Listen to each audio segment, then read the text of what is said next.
What's up, my crew members? My name is Andrew from the Superherocrew, and welcome to episode 2 of Comic Talk, where I basically talk about the comics that came out this week. So, we're going to be talking about Peter Parker, the Spectacular Spider-Man number 5, we're going to be talking about Spider-Gwen number 25, and Invincible Iron Man 593. So let's talk.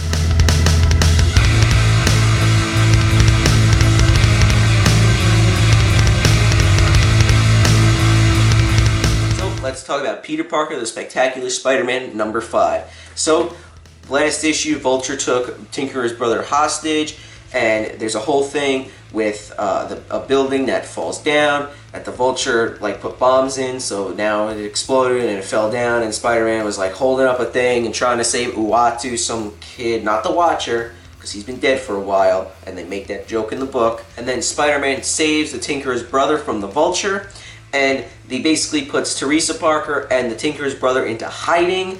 So he puts the Tinker's brother at Aunt May's house, and there's a funny moment where Aunt May's like, "Oh, is this the person you've been, telling me about?" And Spider-Man's like, "Yeah, this is Ben." Yeah, Ben. He called him Ben. Great name, right? So Teresa Parker's going to be hiding out at Spider-Man's apartment, but then J. Jonah Jameson shows up, and he basically talks to Peter Parker and says, "Yo, you know Spider-Man, I want to have an interview with him because of all this controversy." And Peter Parker's like, "All right, I guess." And the last thing that happens is that the Gray Blade, which is, I think, some kind of evil corporation, says that they're going to go arrest Peter Parker. So overall, I thought this was probably the weakest out of the 5 issues that are out right now, and the art was pretty good. Adam Kubert is a good artist, but sometimes the faces were a little wonky, but that's pretty much it. I had no problem with his art at all. I just think this issue is a little weak. It wasn't that many funny moments or too many action scenes. There's a lot of talking, but I don't mind that because in issue 7 or whatever the renumbering is, because it's going to be issue 5, which is this one, issue 6 is going to come out next month, and then in the same month it's going to come out with the renumbering issue, and that's going to, I hope, continue something, because I think that's when Peter Parker is going to get arrested. So, but overall, I thought this issue was pretty weak compared to the other 5 issues, but still was pretty good. Alright, let's talk about Spider-Gwen issue 25. So, basically, Spider-Gwen is skulking around trying to find out where the Rhino is because he beat up her father in a prison cell. Long story short, she found him, they start beating the crap out of each other, and then Punisher shows up and knocks the Venom symbiote off of Spider-Gwen with some kind of sonic stick thingy. Then Punisher kills Rhino. Then we cut to Ben and May Parker standing over George Stacy in the hospital, and they're like, "We gotta go find Gwen Stacy." And then Gwen Stacy's like, "Oh, he killed Rhino. I wanted to kill Rhino. I'm so mad." And that's pretty much it. But honestly, this issue was very good. I thought this issue was really good. I am really loving the Spider-Gwen series. I cannot wait to see more of Gwenom.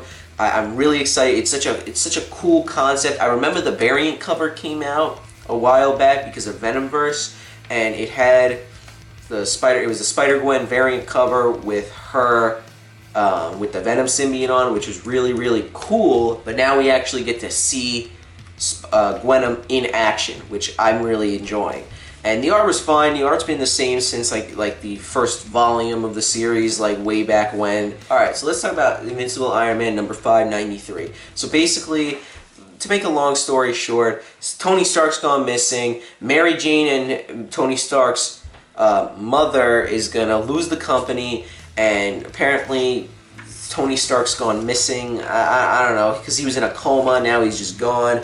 Then we see a cool moment where Dr. Doom, who's in his Iron Man suit because of Infamous Iron Man, which I did not read, so I'm not exactly sure what's going on in that story, and Dr. Doom basically talks to the Thing, and they have a conversation, and then Dr. Doom apparently it's a hologram, and it disappears. So then they decide, well, what do we do? Tony Stark's missing. Let's call Dr. Doom. Then we cut to some kind of naked guy crawling, and he basically puts on an Iron Man suit, one of the original ones, and then he crawls into fetal position like so, and as you can see, it's like the old Iron Man suit with those round things on his hips.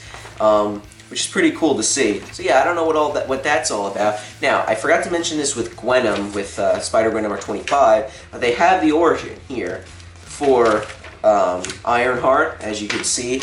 They also have it for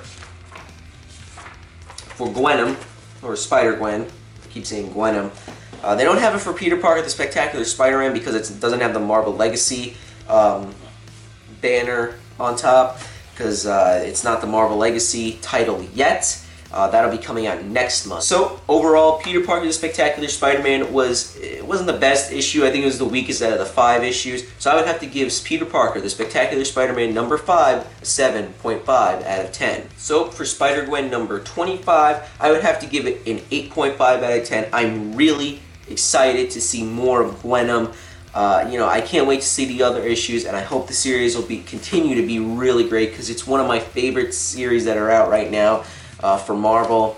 And for an Invincible Iron Man number 593, I would have to give it an 8 out of 10. Just standard rating. It wasn't bad. It wasn't great, but it was a solid issue. Starting off the new series of them searching for Tony Stark, and I can't wait to see what they do in the future. But that's it, guys. So if you guys liked the video, please like. If you have any questions, please comment down below and subscribe for more comic-related videos, and I will see you in the next one.